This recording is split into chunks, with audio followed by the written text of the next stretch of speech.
Am I the a-hole for choosing my mom's family over my dad, stepmom, and stepsiblings? My mom died when I, 16F, was just a baby. I never got to know her, but I grew up hearing stories about her from her parents, siblings, and extended family, my maternal side. They've always been a connection to her, and even though the visits were limited, those times meant everything to me because it felt like I had a piece of her through them. When I was about 4 and a half, my dad remarried. He married my stepmom, who moved in with us along with her daughter, my stepsister, who's the same age as me.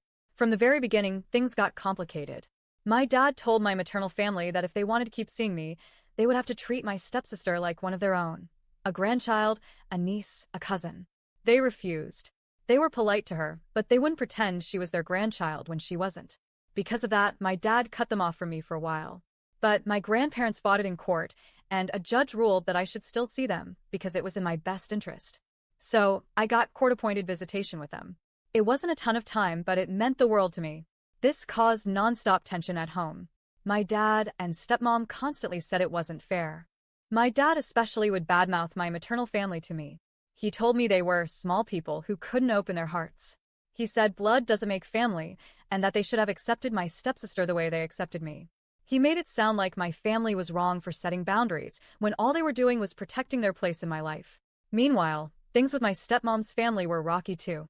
Both she and my dad tried to reconcile with their own relatives, but it never worked out.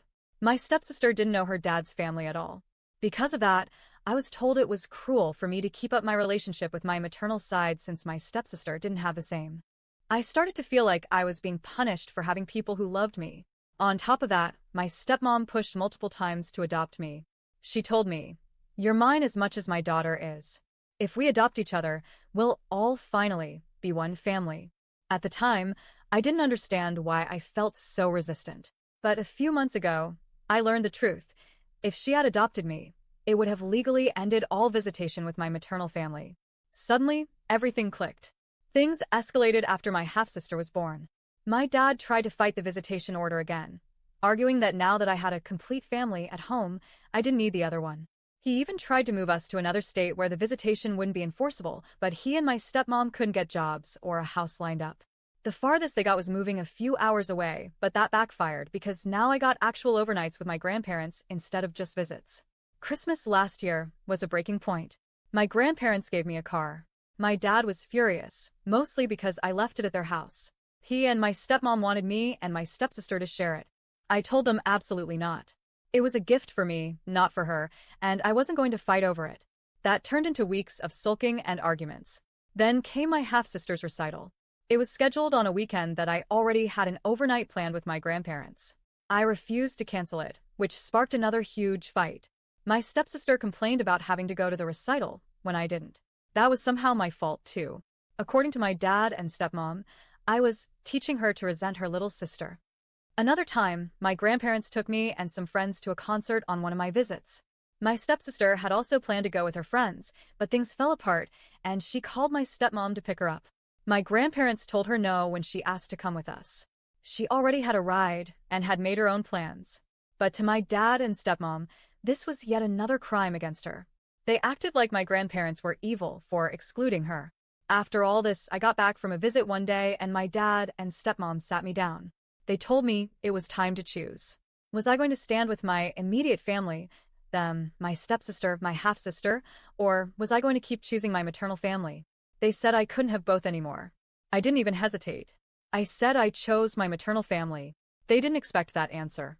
My dad's face turned red, and my stepmom looked like she'd been slapped. Then they told me if that's how I felt, my grandparents should come pick me up, and I should go live with them. They said it like they were calling my bluff. But I wasn't bluffing. My grandparents came. They packed my things, took my birth certificate, important papers, everything. And just like that, I left. Now, my dad is still furious. He keeps saying he can't believe I would betray my immediate family like this. He says choosing my maternal side proves I don't really love my stepsister or half-sister. I told him the truth.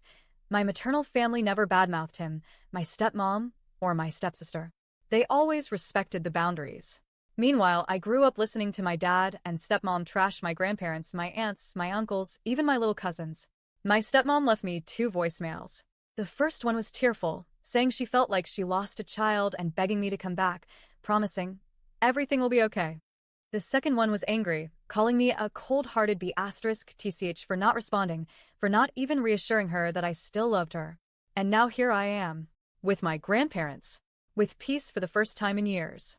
But also with this nagging voice in the back of my mind asking, did I make the right choice? Did I really abandon my immediate family?